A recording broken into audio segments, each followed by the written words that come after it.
Welcome back. Been sick for a while, but we're getting back in the swing of things. I think we are back and we finally moved into the mansion, so I guess we'll get started. Looks like I have to be Luke for 1 second. Up, higher, come on now.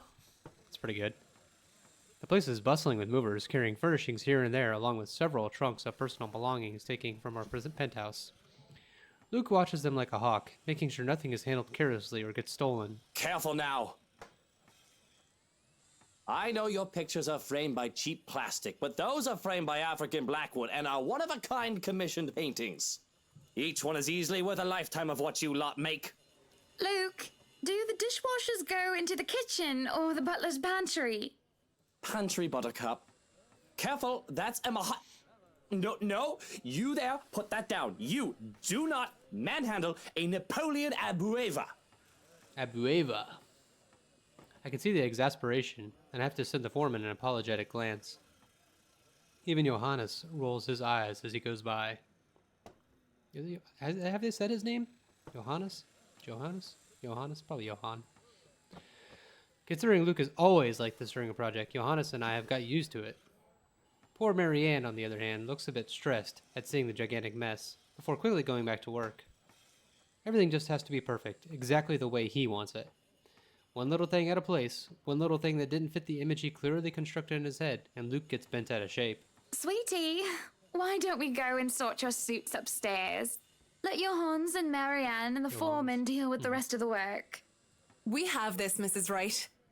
Yes, please do go before a blood vessel bursts. Bloodstains are so troublesome to clean. Taking him by the hand, I lead him upstairs into our bedroom. This place has been arranged first so that we can get some rest, no matter what state the rest of the mansion is in. I am definitely glad I can just lie down on a soft, comfy bed after what has been a busy morning. Watching Luke act like his life depended on getting this move done is tiring all on its own. And to think I have a whole day ahead of me. I feel the bed dip beside me as Luke sits down with a sigh. Well, I can't wait for this to be over. I don't know. It's fun seeing you all fired up. Here at home and not at work, you know. You know I can't always be home, Hannah. I have a company to run, unless you've forgotten. I haven't forgotten. You're the one who insists on being there to make sure each and every little thing is under control. I just really miss you sometimes, and I wish you were at home more often. Why, if you're not careful, I might go a bit loopy and I'll start bringing cats home. And soon enough, one day you'll find yourself going home to a farm just filled with felines that follow you everywhere. Oh, don't bluff. The things would shred up your precious furniture. Besides, you don't even like cats. True. Dogs are infinitely superior, of course. But what about the wet dog smell? The mess? I'm not cleaning up after a mutt, no matter how cute. If you think about it, a cat would be better. It's not always that we could just lie down and talk about these sort of things. To joke around as if we're teenagers again, with very little problem in the way of responsibilities and roles. To hear his genuine, honest-to-goodness laughter is a rarity. This is just the second time as of late, and I can only see it as a sign of good things to come. All good points. I guess we could just have kids. That is, if you prefer dealing with soiled nappies and sick as opposed to dead birds, mice, and litter boxes. I've already told Marianne about turning the second bedroom into a children's room.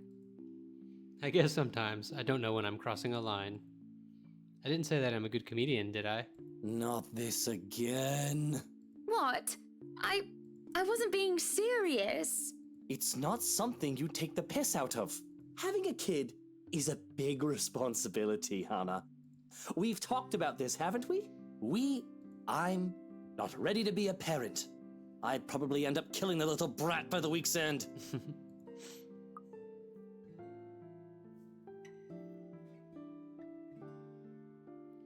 I don't think he would accept the compliment very well. Oh, well, maybe he would have. Oh, well. Oh, I feel uneasy about bringing up the comment. This is the first time I brought it up out there, considering we've been married for 7 years. But I should have learned my lesson. Talking about it has always gotten me disapproval. After all, this is one of the surefire ways to get Luke into a terrible mood. I'm sorry, but I do think you... Don't finish that sentence, Hannah. Just don't. Okay, but she was about to say the right answer, and you got pissed anyway, so. We know how this discussion Whatever. ends. Let's not fight over what ifs and if onlys. But what if we are going to have a family, Luke? What then? I just told you. No what ifs. We won't talk about it until you're ready. Let's not talk about it then. Ever. The silence that follows is stifling. I avert my gaze from him, favoring the view of our four-poster bed, overseeing his embittered expression. Just thinking of how insensitive I am for bringing it up makes me feel sick to my stomach. We stay still. Neither of us dare make the first move to leave. I don't know if it's that insensitive, but... Till a crash from downstairs cuts through the tension. Oh, bloody hell, what is it now? I can't get away for 10 minutes without someone mucking something up. That better not be what I think it is. I know it's only an 8 million yen vase, but I swear, I'll... Don't stop him as he storms off, and he doesn't even bother to look my way. Yet I can still feel his eyes boring into me. Alone, as per usual. I really should be used to it by now. I can feel the minutes tick by with just me lying there, feeling miserable and full of self-pity.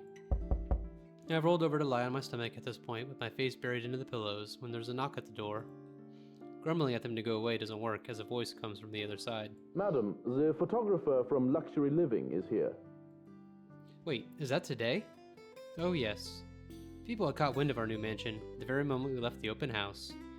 Luke had boasted that he could acquire the property in no time, and allowed a photo shoot for an interior design magazine to be scheduled today. Well, there were complications, and it took longer than it usually does for us. In a minute, Hansi.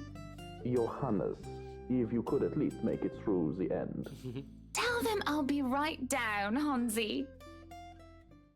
The mansion grounds has been one of the first things to be fixed up, aside from the bedroom. Although it's still a work in progress, it had a promising start, and I can already see the flower patches. Luke's favorite daffodils stand out easily, having been transplanted from the pots that used to litter the rooftop of our penthouse. Why, if the moving crew thought that Luke was being hard on them, they clearly didn't see the landscaper on his way out. The man looked like he was ready to faint, and Luke seemed ready to kill him by the end of their discussion. It is the gardens that I see him standing near the flowers in quiet admiration. He is hard to miss, the hulk of a man that clearly did not belong, and the big backpack and suitcase that he has with him makes him look much larger. It is a peculiar sight, seeing someone who looks like he does handling little, delicate things with such care. It looks like he does handling... Oh, well, whatever. He looks up from the gardens and does a double take before a friendly face replaces his serene expression. Miss Wright, yeah?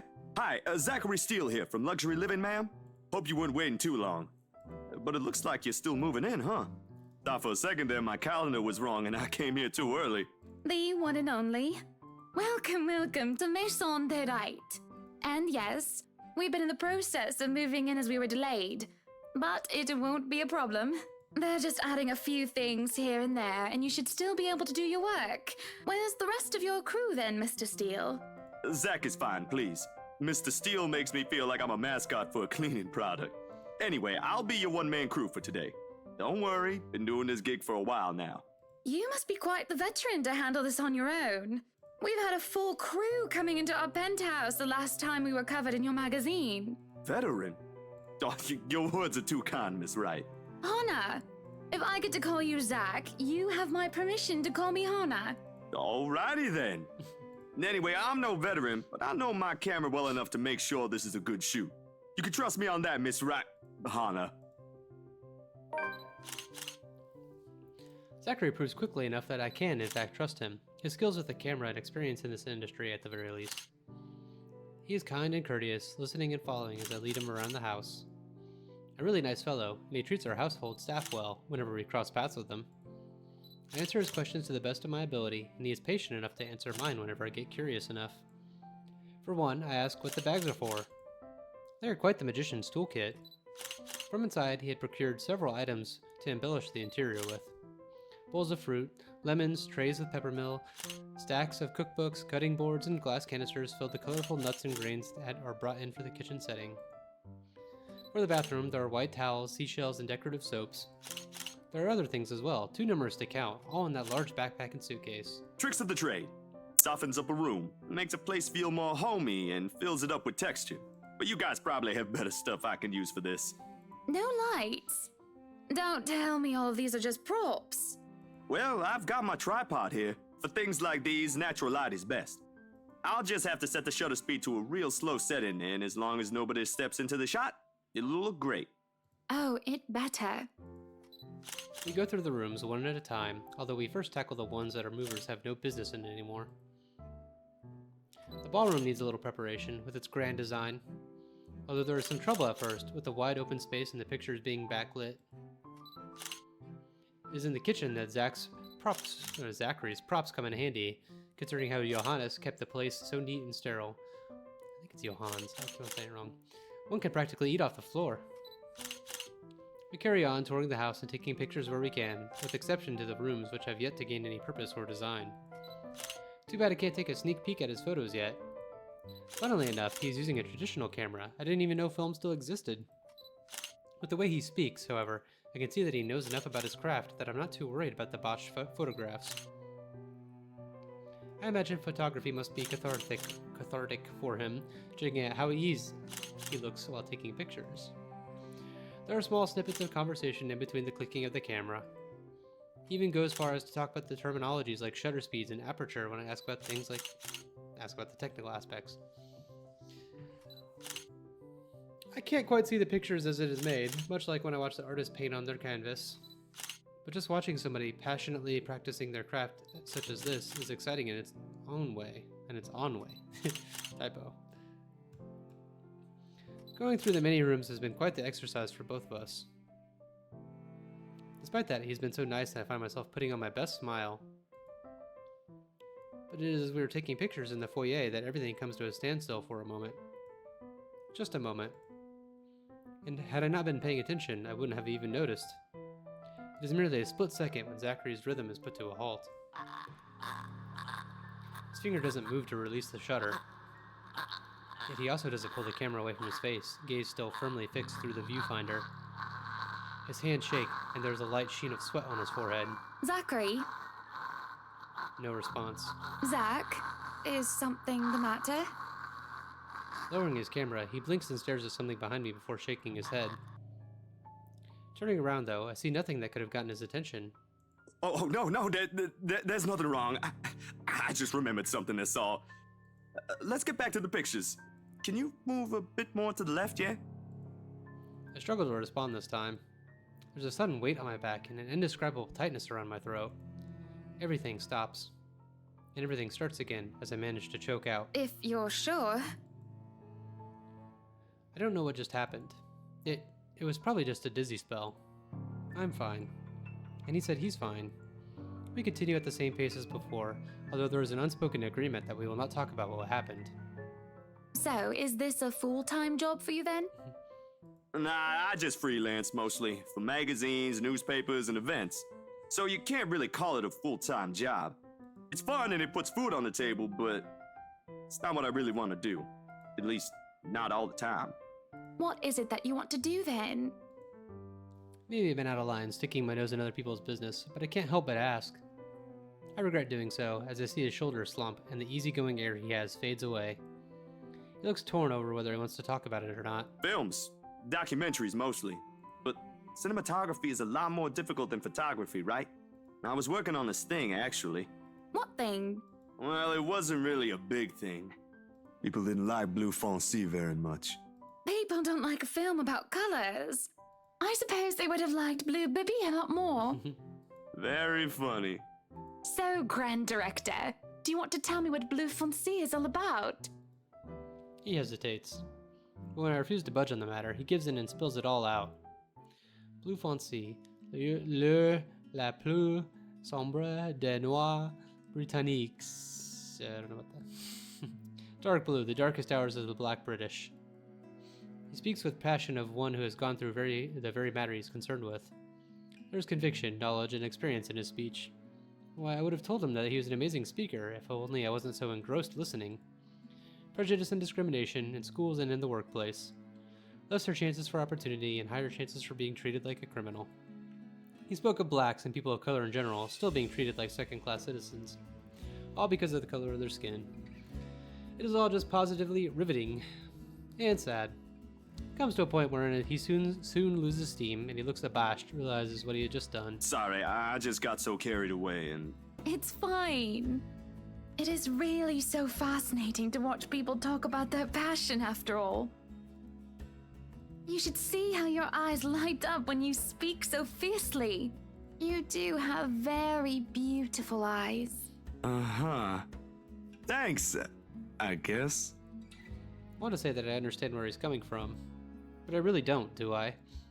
I was born with a silver spoon in my mouth, and I've lived a charmed life. It hasn't been perfect, but the difficulties I've been through pales in comparison to what others experience on a daily basis. I certainly don't know how it would have fared were it any different. Would I still have met Luke, and would he still love me if I was any lesser? What was your home like? These things you talk about.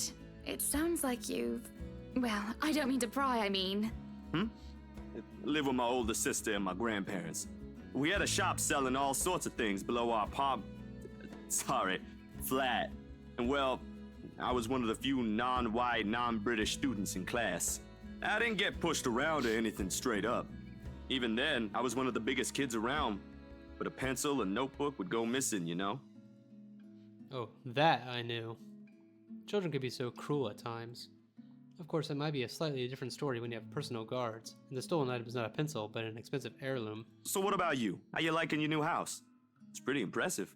It's nice, I suppose. You suppose? Not big enough? What? No, oh, don't be a bully. It's just that... I understand if you don't want to talk about it. I was a little girl, all dolled up and treated like a fragile porcelain, with nursemaids waiting to me hand and foot. All the material possessions anyone could ever want, I could ask for on a whim, and it would be handed to me just like that. But I barely saw my parents, just goodbye kisses in the morning before they went off to who knows where they needed to next. I saw them more often on the telly or in the papers than I ever did in person. I remember my old house. It was a lot like this one. Big walls and big halls, but nobody in it. Not really. It makes you think how alone you are. A pensive mood overcomes us. There's a moment where neither of us are sure how to go on from there. Things have gotten a bit too personal, yet it isn't wholly uncomfortable, like as if we've been friends before. Well, that's normal, ain't it? You just moved here. You'll make home out of it yet. He certainly makes it easy to believe that. My childhood house is indeed a lot like this one. Just as large and extravagant, and just as empty. I hope he's right. So, Monsieur le Photographe, you've covered the one and only Ermengarde mansion. What's next on the agenda? The interview? Boring.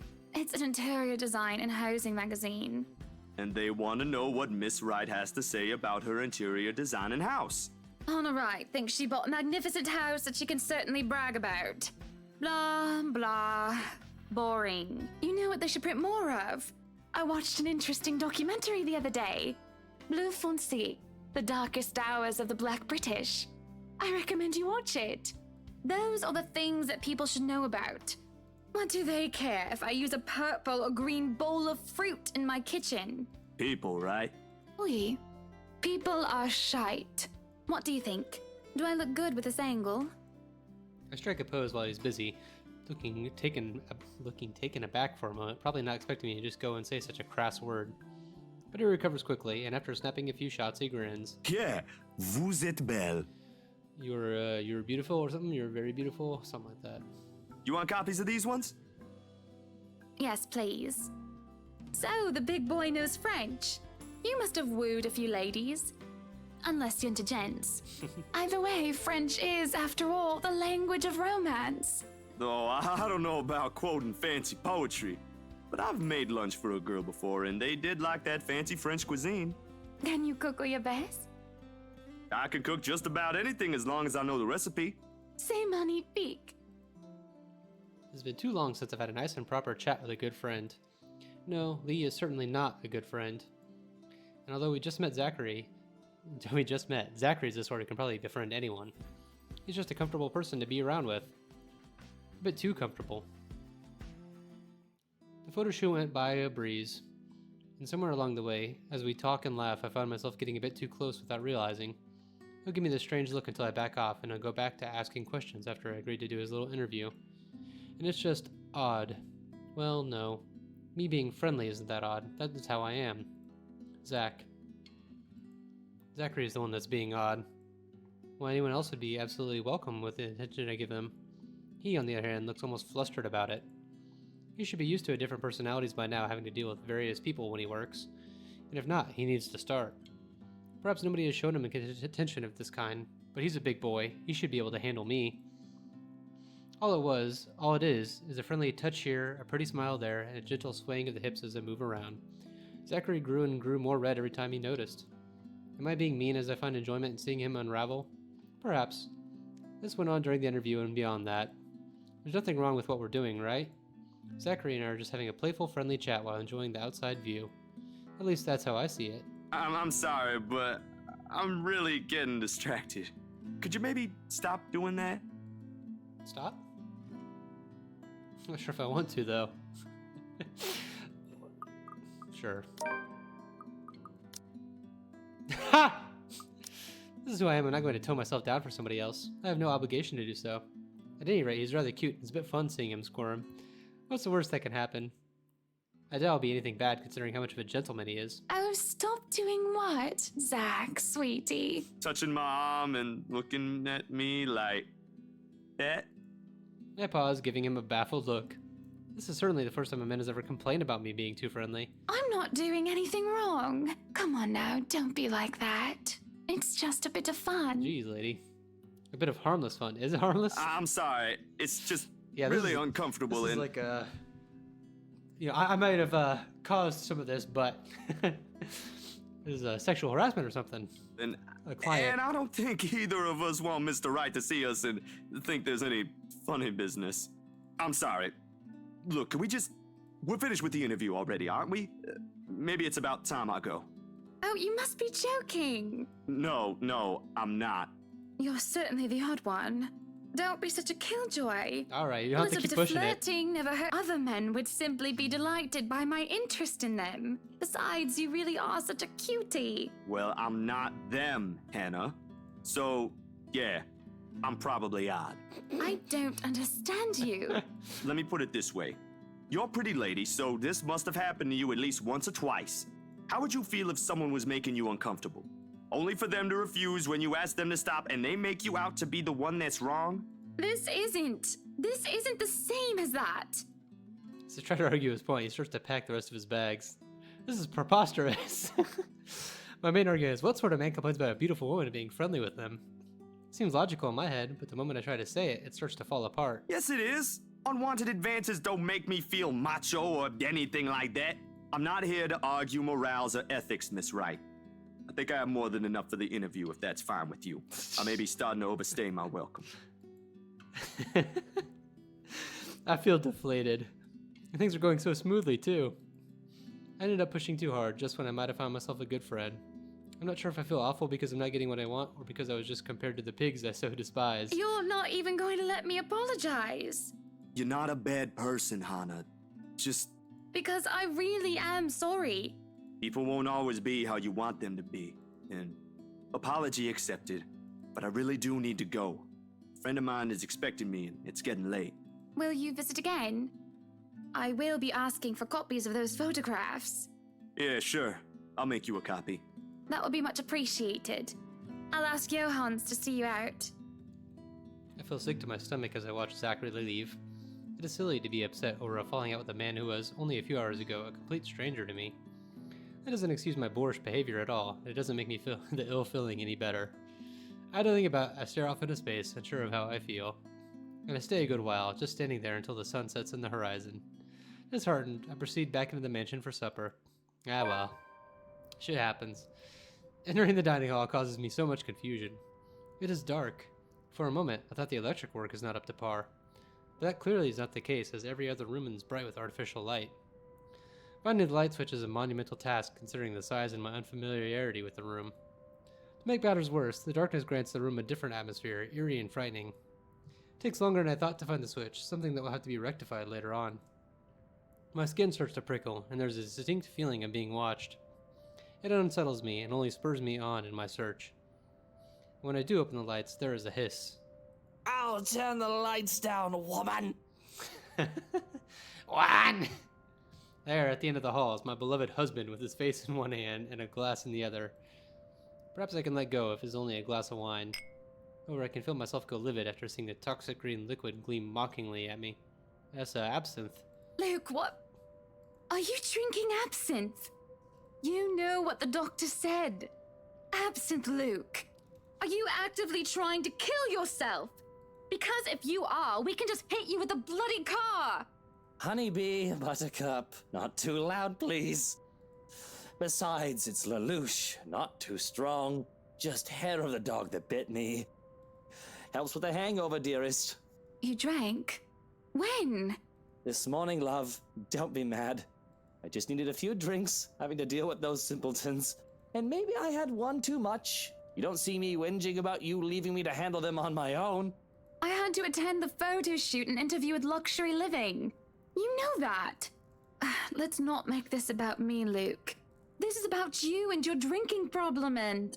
Oh, I don't know, Hannah, darling. What if my drinking problem, as you like to call it, is linked to you? Damn. If we think about it that way, this discussion is about you. That was pretty mean of you, leaving me alone to do all the work like that. You can't use the interview as an excuse either, honey. I was informed the moment your little interview was done. So, what was it then, What were you doing?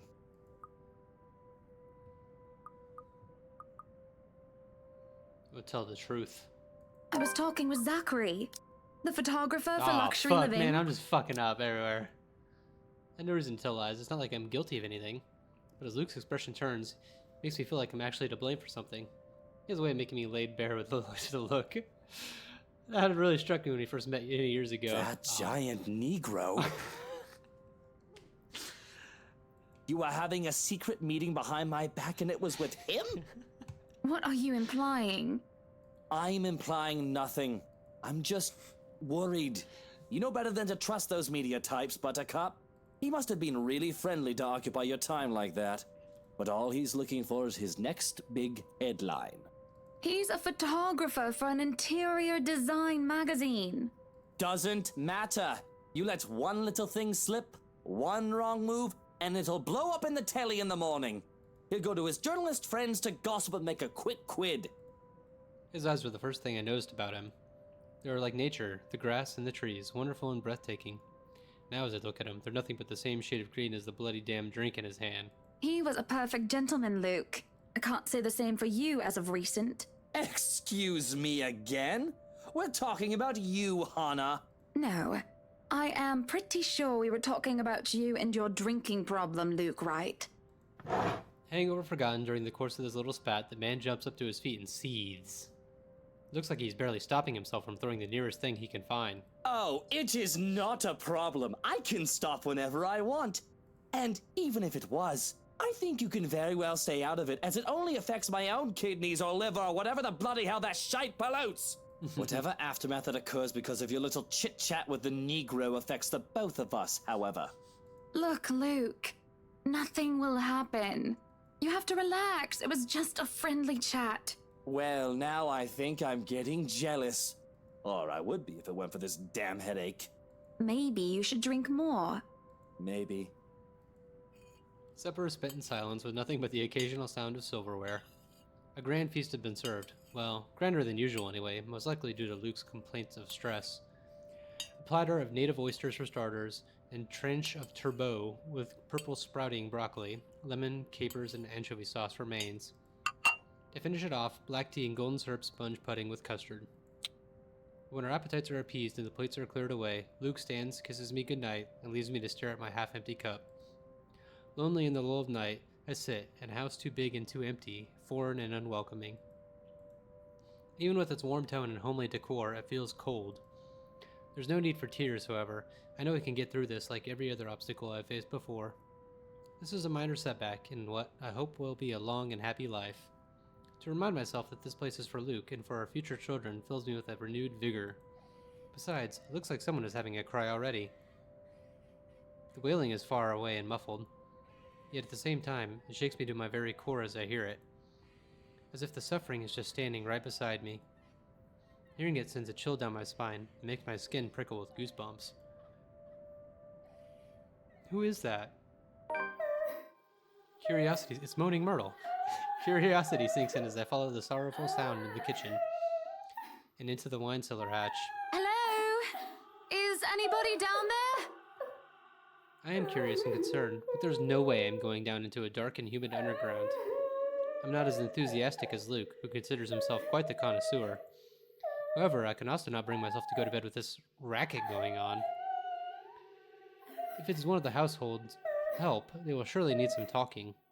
After all, this wouldn't be the first time I've gone and found one of the maids sobbing their eyes out over one thing or another. As professional as our staff are, they are still human. More often than not, it was either Johannes or I who would calm them down, who would help them figure out how to go on about things. Unfortunately, I am not in high spirits right now, so I'm not as wholly benevolent. So I will...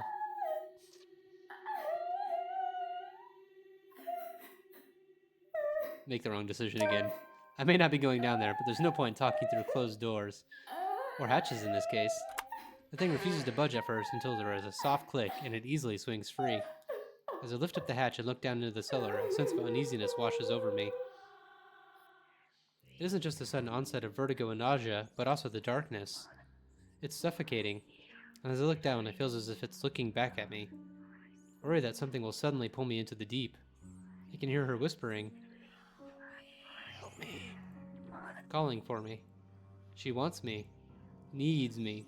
She wants to drown me, pull me down, and suffocate me in her embrace until I sink to the bottom. A deep abyss waits, inviting yet foreboding. She's calling to me from in there, isn't she? And I do want to help, I do. But the shadows starting to creep out and a feeling of apprehension keeps me in place. Already, it paints the room in a darker light. There's a lurching sensation, and the feeling that follows after is hard to explain. Feels like I'm watching myself from the sidelines, a spectator to my actions, or lack thereof. I will myself to snap out of this detached feeling, to move, to do anything except stare at myself. And for a moment, I see the look of fear in my own face. I'm back in my body, but the hook in my stomach is no longer the only one. There are hooks everywhere, tearing and pulling at my skin, flesh, and bones. They pull at me in every direction, and it hurts. It hurts so much, but I can't bring myself to scream out. Help me.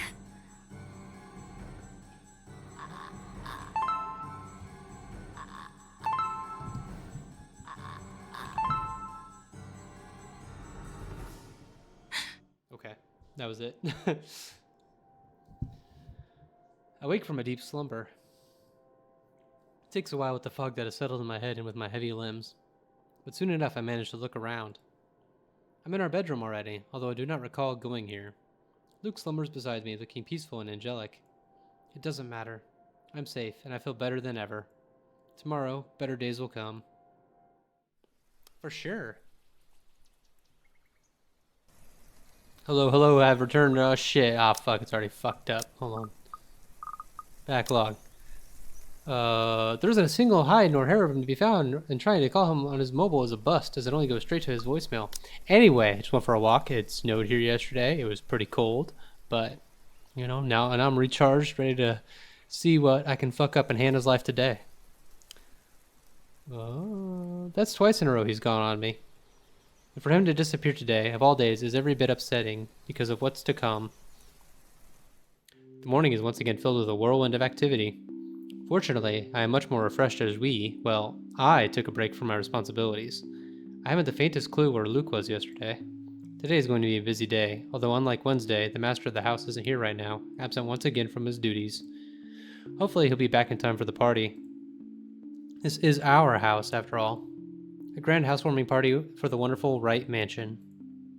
Every person of importance from Luxborn is invited, and there will be a few guests flying in as well. Of course, there will be some people from the media, along with friends and acquaintances who are made no less important, regardless of their status in society. Marianne and I discussed business and last-minute touches to the house before finalizing everything. Not that there was much to change from our original plans. Bar any huge additions to the property itself, the mansion is nearly 100% complete. You have certainly exceeded expectations, Marianne. Everything looks so marvelous, and in such a short time, too. Well, I can't take all of the credit. People have certainly been enthusiastic about the idea of working on the Wright mansion. There won't be any more problems unless Mr. Wright has any more objections about the second bedroom. Luke and I had a small tiff about making the second bedroom into a child's playroom, which I insisted is completely practical. In the end, he had acquiesced. I didn't give him any choice in the matter. I even bought this wonderful wooden crib from the antique store yesterday, including some toys. Just in case anyone brings their baby, of course. Besides, we have little need for actual guest rooms. We hardly have guests who spend the night. If we absolutely have to, we often choose to foot the bill for their visit on one of our hotels instead, always at Luke's own insistence. And on the off chance that we actually let someone stay, the bedroom in the opposite wing is still up to the task. Oh, no. We proceed with that room as planned. I already agreed to him having his greenhouse and his vineyard and his stables. He may as well let me have this one thing. No, I did not agree to him having a helipad. All right then. Well, do we have any other concerns? Anything we need to put on our agenda before the party commences? No, I don't think so. Not unless Luke has anything else to say. Is he around then? It'd be best if we can note down his requests right away, considering the scope of his usual ones. Around? No. Where is he? Who knows where? I don't. No, he's not around. She didn't have to point out the obvious now, did she? After 7 long years, I'd already gotten used to him. I should be by now. Still not, apparently. But don't you have a party? I want nothing more to complain, to whinge about how unfair this is. However, airing out one's dirty laundry is simply taboo among high society. To do so will make you a ripe target for the next dinner party chit-chat. Vultures, a lot of them, really. Or most of them, at least. There are always good ones, like Rochelle Lee. But put your trust in the wrong person, and you'll find yourself eagerly picked apart. Yes. But Luke's just being a sweetie, you see. That friend he's visiting, he's having marital problems, and he's just trying to cheer him up. Perhaps I'm being a bit too rash, a bit too hot-headed in divulging details. But I thought myself clever with the plan to dress it up as gossip. Marianne's raised brow makes me unsure whether she is interested or not. Although that does make things better if she has no interest, and therefore has no hidden intent to utilize whatever I might say to her. They've been married for a long time, and they've hit a...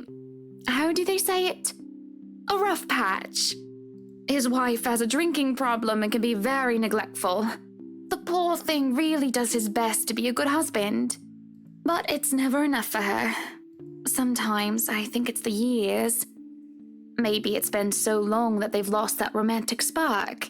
What do you think? What do I think of the matter, ma'am? I don't care. I'm Irish. No, what do you think of my hair? It feels so lifeless and dull today, and that's no good for a party. And I think I'm breaking out into zits. Now that you mention it, there is something different. There better not be something on my face. I wouldn't worry about that. You do look a little paler than usual, ma'am. I apologize if I'm crossing any lines here, but have you been resting properly? Huh. You'd think I get a bit tanned with how sunny it's been lately. Don't you worry. I feel right as rain and never better. But back to the matter at hand. You were asking for my personal opinion on the matter, ma'am? Do you want me to be honest, or... See, I feel like every time I pick, like, the moral option, it's right, and every time I pick the option I want, it's wrong, but... oh, fuck it, just be honest. Be honest with me, Marianne. I don't need someone to sugarcoat it. Oh, good. Something good happened in my life. I'm not some fragile thing that I'm just going to break down at the slightest thing. She hesitates, taking a sip of her coffee while I stare into my own cup of tea. Silence stretches on, and I almost believe that she will never answer my question. I suppose that I shouldn't blame her, putting her in a tight spot like this. Her hesitation is understandable, though, I loathe to admit it. She simply wants this whole thing to stay professional. But then, she speaks. If I'm going to be completely honest, I need to ask. This is about you and Mr. Wright, isn't it? It's my turn to hesitate now. I really didn't expect such a straightforward question. And to get to the heart of the matter, I suppose I'm not as clever as I'd like to think. Or is it really that bad that an outsider can see our little marital troubles? Surely we aren't that obvious, are we? We put up the act of a perfect couple for years, although it hadn't always been an act. Marianne is just more keen than the average person, of course. Is it a necessity to her career? It is a necessity to her career, and she's been working so closely with us. I got distracted by somebody walking outside and making my dog go crazy. Yes, that's it. Suppose it is. What would you tell me? Then I tell you it's none of my business. I tell you that I don't want to meddle. But if the troubled husband with a neglectful wife asked me for my honest opinion, I'd say that he shouldn't base his happiness and his self-worth on someone else. Someone who won't even give him the time of the day. Maybe he should try being independent for a while. See what it's like when he isn't trying to please someone else and doing things for himself. Everyone's supposed to be their own man or woman, right? A bit of breathing room never hurt anyone. That's just my 2 pence worth, of course. So you're saying they should divorce? Nothing as drastic as that. If they're afraid that it might lead to just that, then maybe that is what's meant to happen in the first place. We shouldn't let our fear control our lives. But it's just a short hiatus is all.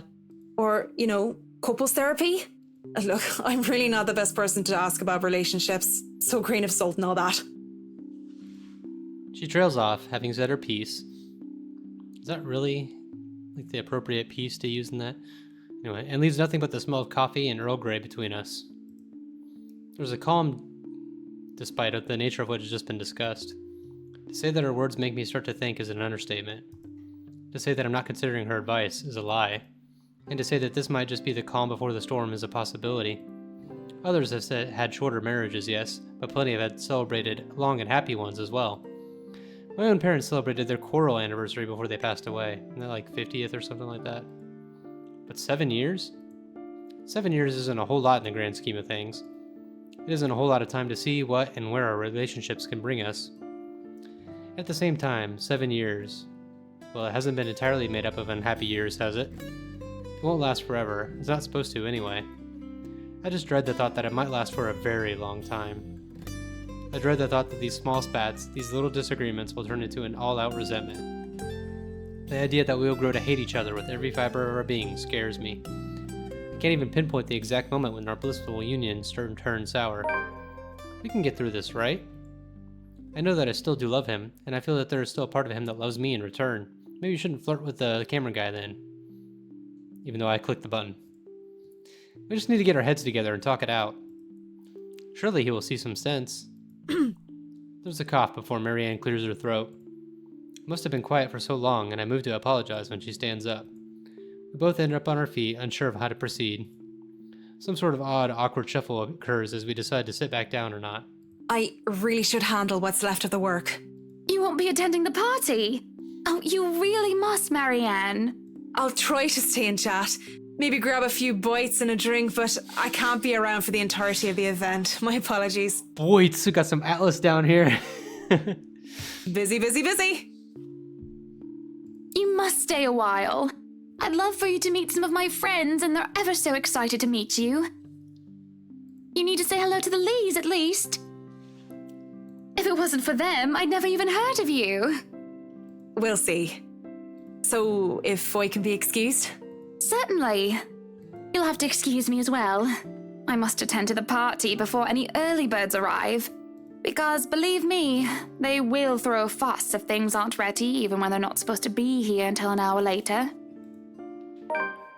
The scene outside the parlor is a great organized mess. Aside from our own household help, we hired the service of the temp agency, which provides staff for the right enterprise in the hospitality sector. Even our very skilled staff cannot undertake a party of this size on their own. Waiters, busboys, hostesses, and their staff captains move about in droves, carrying crockery and serveware for good for several dozen people, and then some. Chefs and bartenders tail after Johannes, looking like scared little children as he escorts them through the kitchen and into the wine cellar. To peruse the stocks, to select what can be served at the party, and what can be used for cooking. Schnell! We have a lot to do, and I believe we did not hire snails. Snails are for the dishes. A string quartet readies up to... What is with all the people outside, man?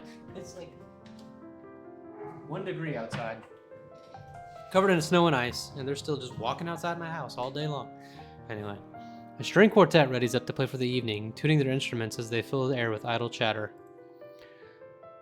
Floral decor worth thousands fill vases, wreaths, and baskets, while petals are scattered along the driveway up front. An ice sculpture of a reindeer is brought in carefully by a pair. It is followed by a simple cake, just a 5-tier white chiffon one with white chocolate mousse, fresh berries, and a light dusting of edible gold leaf. But despite the fact that I told Marianne that how I will attend to all of this, I find myself unable to focus or care for any of it. I still have our discussion running in my mind, and looking at all of this, I only see Luke elsewhere, or everywhere. Oh. These are all the grand things that Luke wanted to have for the party. I had wanted a small, elegant, and simple gathering with only a select few invited, namely the people who I'd actually trust to enter my house. I did not want any bloody politicians or paparazzi in here, no matter how I used him to catering to them. At least be here for your party. Damn it, Luke. The entire thing screamed Luke Wright, and I can't help but add another question to my list of growing queries. When did I lose myself? It's always about him nowadays, isn't it? What about Hannah Wright? What about Hannah Evans? I used to be my own woman, who made her own name, her own career, and her own decisions. Sure, I was already the social butterfly that I am today, but it wasn't all empty, shallow gossip and sitting pretty. I was also lauded for my knowledge and talent. Finance manager wasn't just handed to me just because my father owned the company. I had insisted that I start at the bottom so I could work my way to the top and prove myself. And I did. I worked numbers, managed budgets, money and accounts, analyzing the competition and market trends. There was the calculation of the financial risk, cost reduction opportunities, auditor liaison, and public relations, supervision of staff, and, well, I generally had a huge slew of responsibilities. Admittedly, I was already quite the attention seeker even back then, having dedicated most of my youth craving for my parents' approval. Failing that, I turned to others, looked for praise from anyone who would give it, however fleeting it all was. And Luke, oh Luke, the way he looked at me, the way he watched me and took a genuine interest. He had me disgustingly obsessed since day one, hasn't he? He saw me for me, Hannah Evans, with both my faults and my achievements. The man didn't treat me like some damsel in distress or some prize to be won. I remember the nights, before we were married, where we talked about everything and anything. From big things like business, society, and philosophy, to little things such as what we had for breakfast or whether we like cats or dogs more. We both prefer dogs. Nowadays, I'm just Luke Wright's wife. It's mostly my fault, isn't it? They told me that husbands preferred wives who are docile and subordinate. A woman who will always be there for him, yet would never outshine him in all aspects except beauty. A wife needs to be at home and attend to his needs, to have children to take care of them in his absence. They said I have no business working anymore after I was married. I can blame society. The damn patriarchy. But I listened. Before I can fall further into this introspective pit of self-loathing, someone calls for my attention. The guests have arrived, madam. And Luke? Running a bit late, I'm afraid. Late for his own party. That man, I swear. He's probably looking to make a dramatic entrance, knowing him. Open the doors, then. We mustn't tarry. Cars line up the driveway, peppering the front of the mansion with vehicles of every kind. Grand tourers, supercars, even the odd high-end muscle car or two, convertibles, grand saloons, and other luxury cars could be seen being parked by valets. A handful of cabs drive off, possibly for those who thought it too troublesome to bring their own cars. And there are at least 2 different media vans as well. They're all here for what may be considered the biggest event of the year for Luxborn. So far. Who knows what we'll plan for the winter holidays? Welcome, welcome everyone. Please, make yourselves at home. Some of the guests idle, enjoying the warm if not strange sunshine we are experiencing, before gloomy skies inevitably return. They greet acquaintances with friends and friends with warm smiles, others less so. From where I stand, I can see a hierarchy of power, the ties that bind these individuals here, whether through convenience or necessity. However, there are also a few here who are not here to further cement their current place in high society. Such as the young man with his oriental air, ignorant of the looks he receives from women and men alike. Be careful with Shirley, alright? Man from the Orient. Or that rose-haired woman talking on the phone, while she looks unsure of why she is here exactly. Yes, I'm at the party already, Mom. Yes, I'll say hi to her if I can. I see Zachary, the photographer, as well. He talks to a few of the other media crew with an air of familiarity. I was just here a few days ago, yeah. And the inside is huge, but the staff are pretty helpful if you get lost. And invited Father Norman, too. This is the least I can do after he blessed the mansion at my request, aside from my small donation to the church, of course. But the poor man had taken ill and went through a nervous breakdown of some sort the other day. And then there are people here like the chief inspector. Can't wait to hear this voice. Let's hear it. People who can never be too sure about. People who stand on the border between suspicious and being trustworthy. Thank you for the invite, Anna. Husband still missing, I see. I should be saying the same of your darling Rochelle, Lee. The doctors again? She told me she'll just be in the gardens. Bet she's lying and that she's somewhere around mingling, gossiping with the other ladies. It's no offense, but that seems to be all you ladies do at these parties. What else are you gonna do? And aren't you gossiping right now? Yes, well, what about Luke? Should we file a missing persons report now, or do you want to wait 24 hours? Is that like a hit? Is he hitting on you? Oh, you want to wait 24 hours? He's around. You know, I can tell if someone's bluffing. Don't tell me, let me guess. He's finally drunken himself to death and not wanting a scandal, you've hidden his body. I was wanting to give this housewarming gift to him personally, too. It's a plate that holds a wine glass so he can stop killing himself with liquid lunches. Looks like it's too late for that. Nothing like that. Besides, this is a hardly polite conversation. Oh, relax. I'm just trying to be cheeky to lighten the mood. It's not like I want Luke dead. The man doesn't serve dodgy plonk like the others when I visit, and he pays his respects well enough. Doesn't serve dodgy plonk. I can't even infer what that means. I could use a glass of wine or 3, actually. Rochelle's been in a horrid mood. Threw her stilettos at me the other day and almost took an eye out. Not sure if this is how it usually goes, but I blame the pregnancy. I wouldn't know, would I? Still no plans for a baby? Well, I guess that's for the best. If it's this bad now, I can't even imagine how bad it'll be when that little baby bump becomes huge. I mentioned how I don't trust him, no matter how hard I try to do so. At least he brought a gift, I suppose. Why don't you just go inside and have some wine, Lee? Think I will, thanks. So yeah, greetings such as these carry on as the guests continue to trickle in. Whether we have short conversations or merely shake hands and nod heads, I make sure to attend and welcome each of them. As the first hour passes by, the rest of the stragglers and I adjourn to the ballroom. Any latecomers will have to attention to the porter instead. I have other duties to attend to now. Hosting parties is always the same old song and dance, no matter how big or small it is. You make sure your guests are well fed, have good company, and have them generally enjoy themselves. So when my opening remarks are done, when the band has started to play and the guests have started eating, I find myself wandering around aimlessly until I am pulled aside. For a while, I stay with a small group and entertain them before excusing myself. When they're not anymore watching me, I end up watching them. When they don't listen, I do. A local banker is having trouble with his daughter. He wishes to marry her off, but she wants nothing more but to make music. One of our hotel managers worries about the stolen belongings of one of his patrons, a failing in security which should be brought up to a higher authority soon. Our mayor, well, his cat died. Then there's that rose-haired woman once again. It's hard not to notice her, with her distinctive locks. She also lacks the grace that the other ladies have, but that doesn't make her any less beautiful. Her stance and the air she exudes, instead, are strong, and they make her stand out despite her casual attire. Many men have already given her the attention, though each invitation to dance has been turned down. I approach, intrigued, although it is no great mystery what occupies her own attention, with the glance she keeps sending towards the boy with the oriental hair. She remains unaware, though, even as I stand beside her, pretending that I am there for a drink. You would catch his eye a lot better if you wore nicer clothes, don't you think?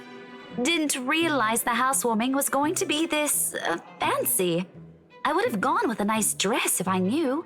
Oh, you're fine, dearie. It's only really the parvenu, those who climb, that come to these parties all dolled up. That's a vocab word. I mean, it's probably French, but I'm kind of curious. Let's take a time to learn. Parvenu, huh?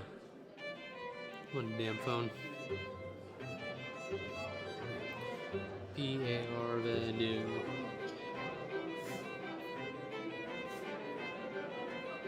Person who has recently become wealthy or powerful but has not yet gained the social standing or mannerisms because of it. So like you win the lottery and start going to like rich parties, you'd be a parvenu, huh?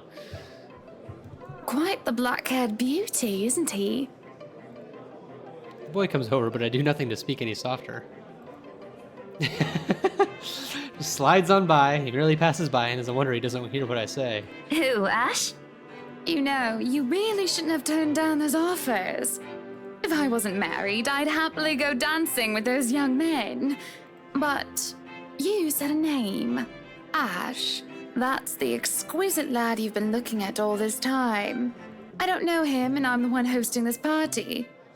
That must mean you know each other. Is he your boyfriend then? Because that would explain those rejections.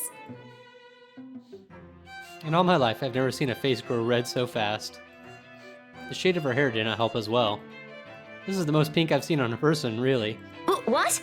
No, that's ridiculous. He isn't my boyfriend. Such a violent reaction. A simple no would have sufficed. Many here would be happy to hear it. And I haven't been looking at him. That's right. You've been staring. Quite heatedly, in fact. Although I'm not sure if you look like you want to kiss him or kill him. It's more the latter currently. Just don't go murdering him on my property. I don't want to walk into a room and suddenly find a body there. I waver as I feel the burning of someone's stares. It is chilling, and though I'm used to enduring the gaze of others, this one makes the hairs on the back of my neck stand up as Luke. Yeah, there he is.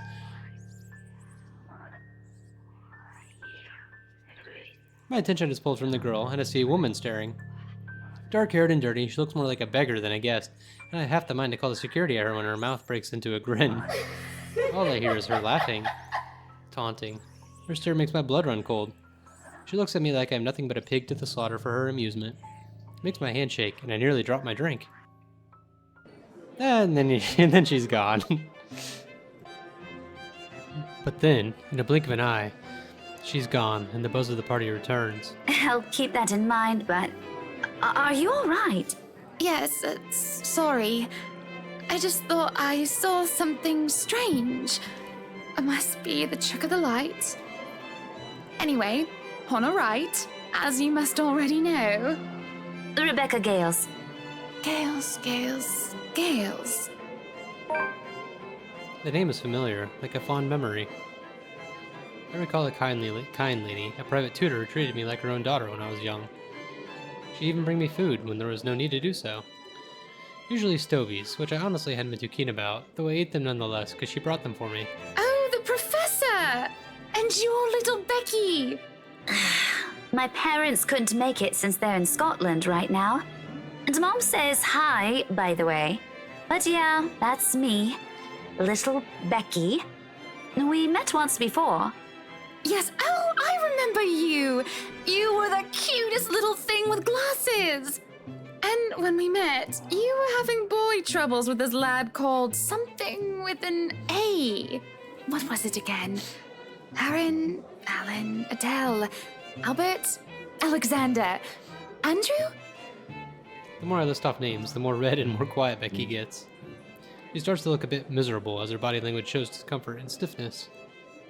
Perhaps I have triggered a horrific childhood memory. Surely I hadn't been mean when she visited her with Mother. I don't quite remember all of it. Ashton! Ash! That man is that boy! The same one. Oh, goodness me, after all these years! I can see why, though. He's quite dashing. You don't really need to announce it to everyone with an earshot, you know? Keep it down. I'm so sorry, but it really is cute. And a tad bit sad. So, this is a nice party, Miss Wright. Please, Anna's fine. We're friends of a sort, aren't we? We must be friends, seeing as I know about your little infatuation, Becky. Don't you worry, dearie. You'll have your happy ending yet. I'm not too concerned about that, am I? That's not what I'm looking for. Oh? And what makes you think that? Doesn't everybody want their happy ending? The idea of happy endings sounds like they're just for fairy tales. And they are, sorta. I don't think you can just sit around, trapped in some tower and hope for the best. If you love them, you have to fight for it, right? You're not just going to sit there and hope that everything will just fix itself on its own. Like everything, you have to work at it. Oh, now she's getting the opposite story from Becky. But what do I know? Somebody else who also does not know. There's a grimace, although she starts to relax her in my presence. How long has it been since we met as children? Certainly a long time. She was tiny back then, if I recall correctly. I'm sure the daughter of the two greatest professors I've ever known is smart enough to know what she's talking about. But have you told him how you feel? And it's been what, 20 years? 17, actually. But no, not yet. He can be a bit dense. I was hoping that maybe he'd notice on his own and... Well, that won't do. What if you two become husband and wife? He's not to be dense when he's sworn himself to another person. Why, you might just as well consider leaving before the day's even begun. If that happens, I'll have to give him a good ear bashing, won't I? Whoever anyone ends up with, it's not going to be a perfect relationship anyway. There's going to be things you'll love and things you'll hate about the other person. We're just humans. It's funny. Here I am, trying to give you advice when you did the very same thing back then. I remember you giving me a makeover when we were still kids. And you were the first I told anyone about my... crush. I do remember now that she mentions it. Did I give her that yellow summer dress or the pink blouse and petticoat? She must have kept some of what I said in mind. It feels ridiculous remembering all that years later, talking about boys and how they go crazy for pretty girls, as if it's some gospel every woman should adhere to. It was so easy to say such things then, with me not knowing any better. Though looking at her now, she must have kept some of what I said in mind. Perhaps I did say something good at the time, enough for her to take it to heart. But all that didn't matter in the moment as I mull over what she just said in my head. Becky told me it's very different from what Marianne told me, yeah? There's no time to ponder over that, however, as a hush descends upon the once lively crowd. Here comes Luke. The music of strings and the chatter slows to a grinding halt as the doors from the foyer open. The last of the latecomers should have arrived moments ago, and anyone else this late would simply be too embarrassed to show their face. So this can only be one person, or rather, one man. There's only one man who is audacious enough to arrive at his own party so late. Good evening, ladies and gents. Enjoying the party? I hope I'm not too late in welcoming you all to the right mansion. Unlike I, who was raised in the spotlight and simply grew used to its presence, he sought it out at every chance he could, even when there was no spotlight that shone. And I'll never put it against him when he smiles like that. He did so quite brilliantly under the scrutiny when he channels the showmanship. You can tell by the way people's eyes light up as he speaks. How they listen, enraptured, even if all he's doing is simple greeting. A little wave of his hand here, and a smile there, and a bit of swagger. I always tell him that if he is not to be a businessman, he'll do well as an entertainer. I love this side of him, especially when he looks at me and he beckons me over to humbly share his place. Not a single second is wasted as I excuse myself from Becky's side and make my way to Luke's. Welcome one and all to our humble abode. Tonight, if you have yet to find yourself in your roles, you are all ladies and lords of the court of your king and queen, if you would excuse my presumptuousness. So enjoy the feast that has been laid out for your senses as we only allowed the best to be served. Enjoy the rest of your night, everyone! There's a round of applause, cheers, and even some hoots. Guests approach us left and right to shake Luke's hand and greet him personally, praise on their lips. It is because of this that I do not see her. I do not see her until she is dangerously close, with fury in her eyes, and she's already spitting venom. Johannes restrains her, taking care not to unnecessarily harm the pregnant woman. Uh-oh. Lee. That does little to deter her rage, and the man has no choice but to let her go, lest an unborn child is hurt. Although it might be too late for that, as I see an empty glass of wine in her hand. How much has she imbibed in it? Are you feeling ill, Rochelle? Perhaps you need to sit down and... No! Shut it, you munter! Ma. I ain't talking to you! I'm talking to this scumbag over here! You bloody bastard standing there with your smarmy smile! She interrupts me, jabbing her finger in my direction before she rounds on Luke. Even as whispers and murmurs break out among the guests, all I can focus on is the heat of the moment. Obviously intoxicated, judging by the smell of alcohol in her breath. I'm not ticked off about this little display of hers, at least not yet, but I am absolutely pissed by the fact she'd endanger her own baby by drinking. There's a considerable amount of restraint and grace that I must exercise while I wait for her tantrum to subside. I keep a patient, if tight, smile on my face. Luke's expression, on the other hand, is indecipherable. Watch your tongue! You're on thin ice, Rochelle! Where's your husband? Who even invited you? I did. And I told you with great emphasis not to. Now we have a drunk, hormonal, pregnant woman causing a stir. What is even going on? I'm just about to ask the exact same thing. I don't know. But Rochelle, do calm down before you hurt yourself. I can't understand a word you're saying. Where is that husband of yours? Lee! Collect your wife right now! Don't you fucking talk like I'm not here and you're not responsible, you ass! You told me that I should wait for you in the gardens. Excuse me. What is this nonsense you're going on about? Crazy talk. That's all it is. Just completely and utterly mad. Has anyone seen the Chief Inspector? I am pregnant with your little bastard. You promised me you'll take responsibility. God damn it, Luke. I finally got you to talk to me after months of silence, and you do this to me. What? What do you mean you're pregnant with? Luke, is this true? Lies and slander, woman! Security! Johannes, take her out of here before she makes an even bigger fool of herself! No, you do not do this to me. I was so ready to leave my stupid oaf of a husband. I told you to leave that damn wife of yours. Look at her. Does she look like she wants a baby? Does she look like she could take care of a baby? Oh, you're gonna make her mad. It is now that Johannes returns with security, along with a concerned-looking Officer Lee. They surround her and move to escort the hysterical woman. Judging by his pale face, he has heard the whole thing, and I feel nothing but pity for the man. Not that I believe Rochelle. Luke will never go so far as to sleep with another woman, right? I'm so sorry for her behavior. She's been under a lot of stress. And the alcohol.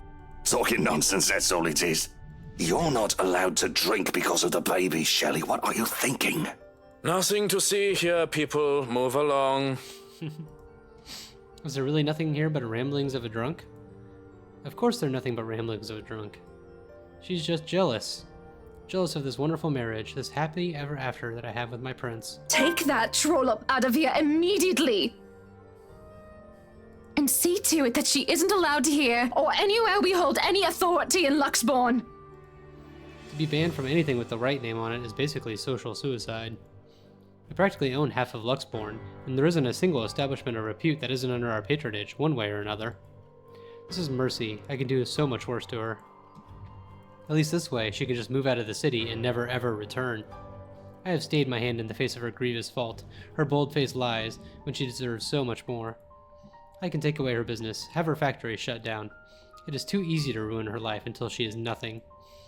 And it is all so tempting. I can only see red. The tension is thick in the air, and the silence that embraces the room is nearly deafening. There are worried and almost fearful glances from some of the guests, yet at the same time I can still hear them whispering. But as long as they hold their tongues and don't interfere, none of those matter to me. Especially when my darling looks at me with a different shine in his eyes. It almost seems as if he's proud of what I have done, and spurs me on more than anything. Everyone, please go back to enjoying the party. Don't let that mess of a woman ruin your night. You heard her! Strike up the band, maestro, and let us dance like fireflies in the night! It takes a bit for the crowd to stir again in the face of all that. But like most problems of the elite, it is brushed under the rug and forgotten in favor of merriment. He offers his hand to me with a small smirk and a bow. Well, that was a mess, wasn't it? And you handled it magnificently. It happens. We are very important people, are we not? Milady, would you like to dance? With pleasure, my prince. No one is going to get in between me and my darling husband. Not Rochelle or any other rich, snooty scrubber. Not some common whore and ambitious maid. No one is going to get near him in that manner, not while I'm around. And if I have anything to say about it, no one is going to get him near him at all. The day after proved to be a difficult task. My darling prince of a man is a man of many connections, a man of the people. He is always talking to one person or another. And I am always left alone, unable to stay at his side at all times. It is frustrating, but I have to be understanding. Besides, I don't see why he can't just stay home. The least I can do is make sure I have his time when he's here, which in and of itself isn't as easy as it sounds. Not with that bloody valet of his tailing him around. Johannes! Where's my tie? I can't find it anywhere. Have you looked around your neck? It should be there if it's not on your clothes horse, sir. It isn't often that I'm awake this early, at least early enough to find my darling preparing for the day with his valet attending to him. It is an old-fashioned way to go about the morning. He is able to dress himself after all. But he says that it really makes the day easier for him to have someone else do this tedious task, albeit with a grimace. Though if that manservant of his dislikes the duty so much, I'll gladly do it in his stead. I've got it, my prince. Come here. Well, someone's up and at them especially early this morning, huh? Here I thought you'd be knackered by all the dancing we did last night at the party. And after that... well... Saucy little wink and a smile is what he offers as I draw close to fix his tie. When the valet reaches out with his perfume, I quickly take it and shoo him aside. This close, his scent fills me with the smell of white flowers, cocoa, cardamom, and almonds. It is intoxicating. And the sight of this too in this vanity mirror is picturesque and perfect. Can I help it if I feel a bit resentful that another person gets to do this for Luke every morning when I could do it myself? No, I can't. You're dismissed, Shroken. I have this. Go on then. You'll be summoned if you're needed. There's a curious look, furrowed brows before any sign that he cares is wiped from his expression. Very well. If you need me, I'll be somewhere that isn't here. You could have let the man do his job. And I say there's no need for him. I can take care of you just fine, my prince. Just where are you off to this morning anyway? I hate the thought of him leaving me. Feels like an eternity without him here. This lonely place that doesn't feel like a home quite yet. Although the mansion is really growing on me, slowly but surely. Want to be at his side, yet he fails to see such an obvious thing. Business. Where else? Why can't you just work from home? You can afford to, can't you? Business needs a firm hand and a personal touch, Buttercup. Besides, I can't stay cooped up forever in here. I'll go mad. Well, you'll come back home as soon as possible, won't you? It's so awfully lonely here without you, my prince. I could. I don't see why I should, though. This hasn't been a problem before. You know I'll come home when I come home. Just get home as soon as you can. For me, won't you? No promises. It's business after all. Jeez. I can't just stand up in the middle of the meeting and tell them the wife wants me home. Then forget those peasants. He stops and stares, looking perturbed for a moment before shaking his head. Is he feeling ill? That's more reason for him to stay here with me, isn't it? I'm just being a good wife, worrying about my husband and all. Be good, dear. And stay safe. There's been all sorts of dodgy characters seen about the property.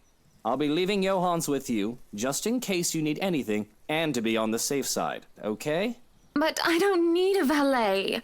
I need you here with me. Let's call him a valet. I'll be closing a big deal with a pharmaceutical company soon, if things go according to plan. Maybe, after that, I can take a breather for a bit. No maybes. You have to promise me. I only need him. I'm going to be late, Hannah. The longer this takes, the later I'll get home. Fine. Shall I see you out? If that's what you want. At the front door, his valet waits, ready to accompany him for the rest of the day when he is told to stay and attend to me. I still don't like it. Looks like he doesn't either. But I ignore him in favor of the one who really matters. I hold Luke's hand in mine and give him a deep kiss. It makes my heart flutter as I see the way his eyes close during our moment of passion. Parting for air, I can only smile. Have a good day, my prince. Right. Off I go. I still don't want him to leave. He should just stay. Forever. If you could let go of my hand, please, Hannah. It's just so hard to let go when I finally have him in my grasp. To watch him enter his car and leave pains me so. It leaves behind an aching, gaping hole like a hunger and a need. I have Johannes, though. I'm not content until he returns. If it fits you, breakfast is ready in the parlor, madam. If anything, I'll be in a foul mood until he returns. Leave and go practice your bloody sodomy elsewhere. Excuse me? Peculiar. I agree. When I turn around to hiss at him to leave, he's already gone, and that suits me just fine. I want to be alone without anyone bothering me. I want to be alone with myself and my thoughts, with only these halls as company. These damned halls which will hold our memories, just he and I. There's no one else I need but my prince. Not some cheeky servant who's just living it up because he's Luke's right-hand man. It doesn't really seem like he's living it up. He's kind of, doing his job. Rubbish like him deserve nothing. That's alright. Hannah, you deserve the bad things that happen to you. He deserves to be thrown and locked in the attic. Without realizing it, my feet have brought me in here. This empty, lifeless room disgusts me. The longer I stare at it, the harder it is to breathe, as if the walls are moving in on me. Yet at the same time, it pulls me in. I hear a whispering, and curiosity gets the better of me as I look under the bed. There, in the far corner, a loose floorboard. The wood, despite having swelled and warped over the years, is strangely familiar, comforting in its feel. But it's not merely what my hand searches for as I reach for it. It takes quite an effort, but soon I am able to lift it. And inside, underneath the dust and cobwebs, lies a pendant, warm and familiar. And I swear, if I just close my eyes, I can feel it beating in my palm. I feel a thrill, though I also feel like a thief for taking this.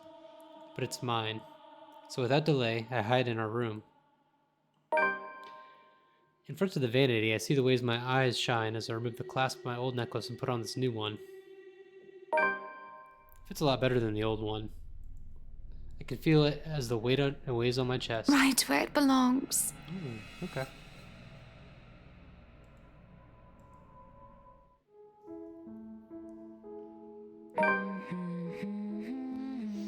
Maybe we'll just leave it there. She suddenly became, I feel like the mansion's getting to her. She's becoming crazy. I wonder if she's like gonna repeat whatever happened at that mansion before. I'm assuming, one of them killed the other one. Or maybe she's gonna end up like the fucking crazy lady. Whatever. She's a jerk for calling Johannes a peasant or whatever. A manservant, a valet. He's practicing his sodomy. Anyway, we'll see what Zach's up to next time. Bye.